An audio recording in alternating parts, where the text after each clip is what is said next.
Good morning. Good morning. You like this?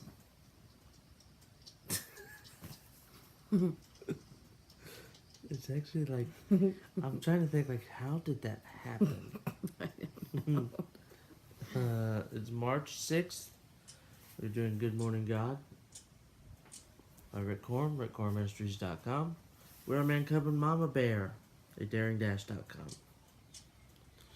March 6th day, 65. 65. Good job. You did that so fast. Confession is good for the soul. Well, then good. I'm glad we've been confessing. Nehemiah 9, 1 I through... love Nehemiah. Yeah, you do love Nehemiah. Okay.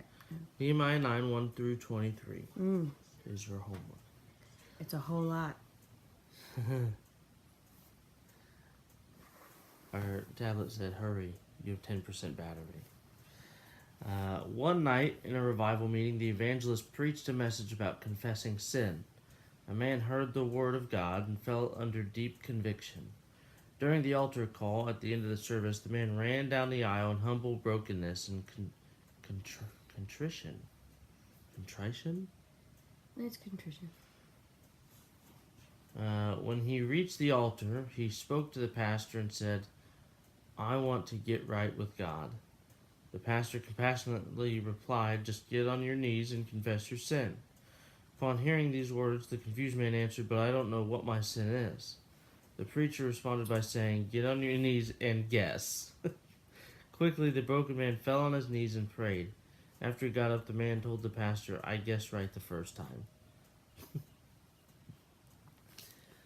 In the great revival under Nehemiah, the people of Jerusalem confessed their sins in Nehemiah 9:2. The daily confession of sin is important for victorious Christian living. Our confession needs to be specific and thorough. God knows our sin better than we do, but confessing it sets us free through receiving forgiveness. We only live in bondage when we aren't honest. God sends revival and restoration when we get honest. I'm a whole lot of honest. You're a whole bundle of honest, aren't you? I'm a little too much honest, I think. What's your confession? I don't know, I feel like I'm doing pretty well at confessing stuff.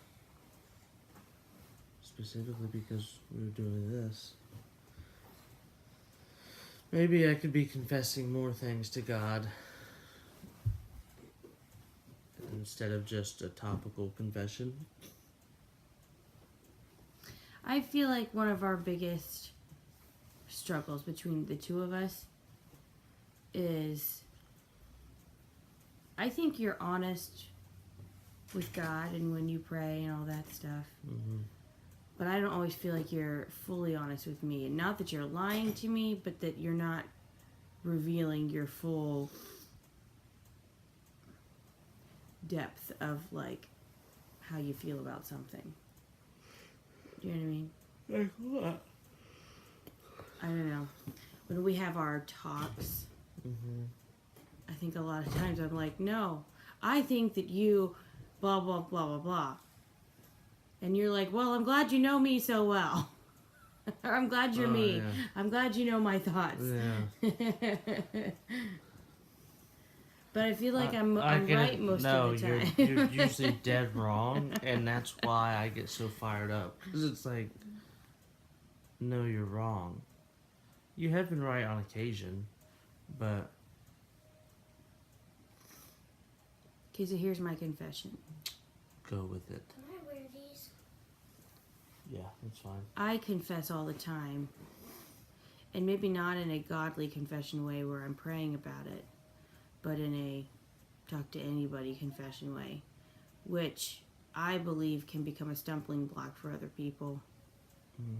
And so I'm working on confessing less to people and confessing more to God.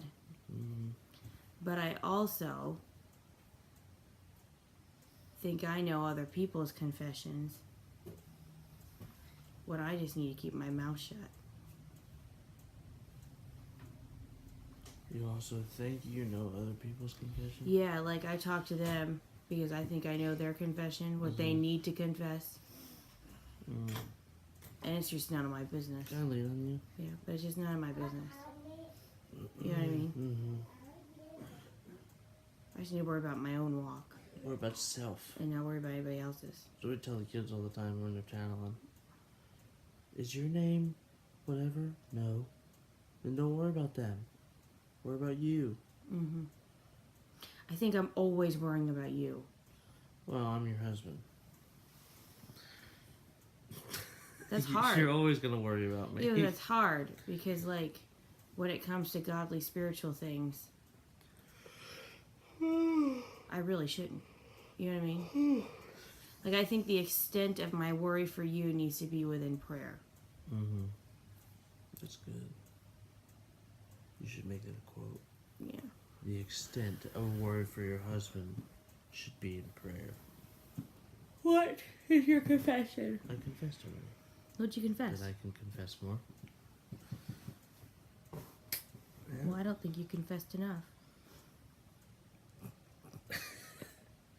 What about self? I'm trying to think. I confess. Mine's similar to yours, like, but I could admit that I confess, and this is weird. I confess to people more than God. When really it's harder to confess to people, I think. I feel like that's where that, like, having that relationship with God comes in. Because, like, if you... I still struggle with the feeling. Like, that there isn't supposed to be a feeling. So when I talk to God and confess things, I don't really feel like anybody knows. And so for me... I don't feel like I've truly confessed and rid myself of that until somebody knows about it and knows that I've repented of it and I'm sorry, you know? So I know that God hears me and God knows everything. But I feel like we as humans still feel like we need that human response of God's forgiven you. Yep. You know? Yeah. I'm not saying that's okay. I'm just explaining why we suck. Okay.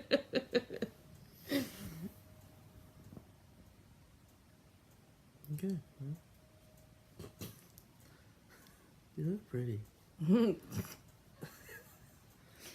Minus your little unicorn. Yeah. I was trying to get you with it. Yeah.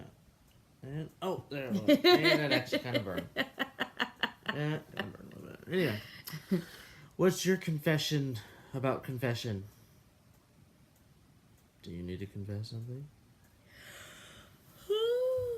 Go read Nehemiah. It's good. Go read it, the whole thing. Not just at one time. Yeah, just go read the whole thing.